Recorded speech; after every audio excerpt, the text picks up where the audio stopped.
ground pork menudo.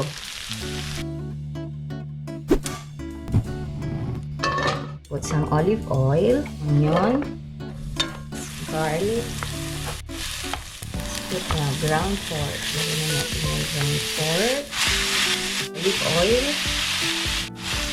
Kamatis. Tomato paste or tomato sauce. Let's put a little bit of oyster sauce. Ground pepper. A little bit of chicken powder. I will put a little bit of annatto powder. Then, let's put the Mama Sita Menudong powder mix. Pwede ko nang ilagay patatas first. Carrots. Pwedeng dagdagan ng green beans. Pero yung mga chicken ko, mas gusto lang yung patatas.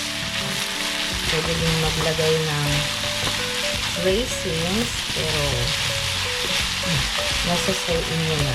It's optional. Yan, ito na. Malambot na yung patatas. Ito na. Saka yung carrots, okay lang na half cook. Pero yung hindi na siya. Okay na din na. Ito na ang ating ground pork menudo.